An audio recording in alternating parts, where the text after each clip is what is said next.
We're seeing these amazing designs coming in. Rooms and taverns and courts, locations and color palettes. It's gorgeous. It's epic. It's beyond all expectations. To see it all for the first time, I went and I sat in my car and I just started crying because I was like, I can't believe this is real.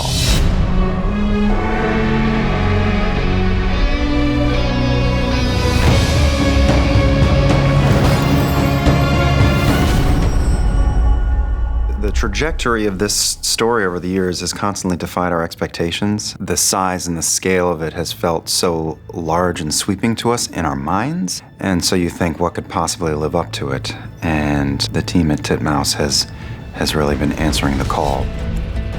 Titmouse is one of the best animation studios around, period. They check all the boxes. They've got animation cred up the wazoo. They've worked on funny shows, dramatic shows. They've done it all. It truly feels like a company made of nerds. Just like our company, we instantly felt a kinship and a shared language. It kind of lowered the barrier to entry. The people at the top who define the culture and the attitude of the studio are themselves huge nerds, super into this stuff. And not just for me, but for them, this is kind of the dream project because we're sort of living out our dream of finally getting to create this type of property. They aren't wanting to take, something that we've created and turn it into something completely different. They want to honor what it was that we did. Everyone else seems genuinely as excited to be a part of this as we're excited to have it happening. I'm proud to count myself among the critters. I was one of the 90,000 to back this project in the first place. I had no idea I was going to be on it. I remember very distinctly getting my eyes on some of Arthur Loftis, our art director's first background pieces, and just being stunned. Not only is he a professional artist and designer, he's also a big Critical Role fan.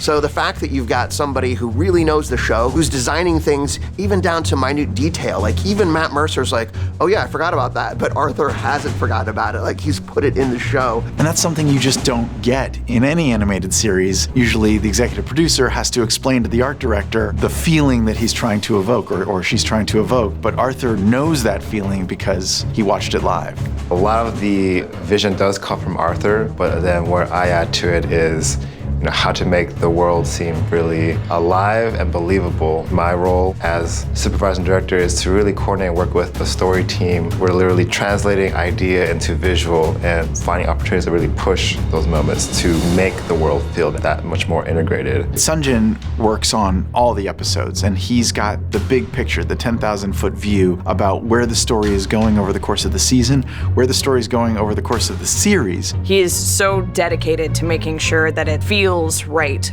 for the Legend of Vox Machina. I have never felt more confident in letting other people handle a vision of mine than already seeing what they're doing with it, the whole team. We're getting to revisit all these great locations that we explored in the original Vox Machina campaign that we played through live. Locations like Iman. Iman is very much the central fantasy metropolis of this continent, at least from a human society standpoint. And so these first episodes really kind of introduce us to that place. The initial sketches that Arthur did of Iman were so striking and so epic in scale and scope that we had to go back and look at Matt's original drawings and be like, is this right? Does this match? And it does. He took what Matt did on a 2D piece of paper and turned it into a 3D world. I think when you think of Iman compared to other fantasy cities that like Rivendell, there's gonna be a certain familiarity to Iman because it's kind of like a fantasy New York. There are elements to it that I think everyone can recognize. Stylistically, we just wanted to give people a nice way to sort of slip into this medieval fantasy world without being too challenged with the weirdness of all the other stuff that's going to come later. Beyond Amman, there are a few locations that we get to explore in the animated series first season. Early in, we get to visit the Shale Steppes, which is a place that was not seen in the campaign streamed-wise. It's a coastal fishing city among a unique-looking cliff range that itself looks like waves frozen in the motion of crashing onto a shore. And then Vox Machina, as you know, makes a journey from Amman to Whitestone, and even the journey that they take. Arthur has taken, again, early maps that Matt drew up and turned them into real places with transitions from forest to desert to jungle to mountain. We're looking at different landscapes existing in the real world, taking ideas from each of them and sort of assigning them locations within the critical role world. For example, when we get closer to Whitestone, things look a bit more like Yosemite. It's the Alabaster Sierras, so we picked from the actual high Sierras and took those shapes and the way the trees look and the way the vegetation spreads across them and assigned it. Our other large location for season 1 is going to be Whitestone.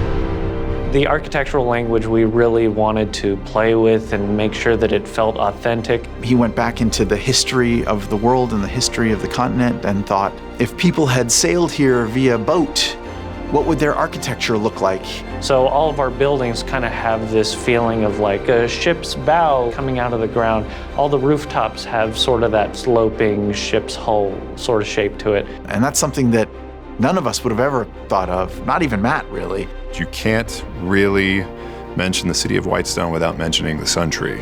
The first time I saw the Sun Tree, it was so epic. I've seen some fantastic iterations of the Sun Tree. What Arthur dropped on us the first time that we saw the Sun Tree literally made our jaws drop. I'm personally more a fan of the small moments, so Gilmore's goods. It's something that we've pictured in our head for so long of what Gilmore's glorious goods looks like. There's so much detail, it's very specific. That was another thing that kind of took me by surprise, is sort of the work that everyone put in to understand the world that we've been playing in for the past 5 years. And it's beautiful, it's so good. All of our locations are very unique from each other, and we've gone to great lengths to make sure that every element we include in every scene really expresses the world as clearly and takes it further than whatever we were originally seeing in the stream online. You really feel like these are drawings of real places and not just a quick sketch of a random temple. All starts on paper, a bunch of just words describing characters in a story. Then we start to try to visualize it with Arthur and his team. It's a multi-stage process. We start with storyboards that we're working off of that sort of give us an idea what the shot is, where characters are going to be standing, and what the general action of the scene is. And then a background designer is going to take that storyboard and just really flesh out the composition, figure out what design elements we want in there. A background painter takes it next, adds lighting. That lighting is basically used to enhance the storytelling moment. A really good background by itself without anything else evokes emotion. It tells you instantly what the scene is going to be like. It's a lot like a DP for live action. You're trying to express what the story is telling you through light and color. When it comes, not even just to animation, but film in general, framing is everything.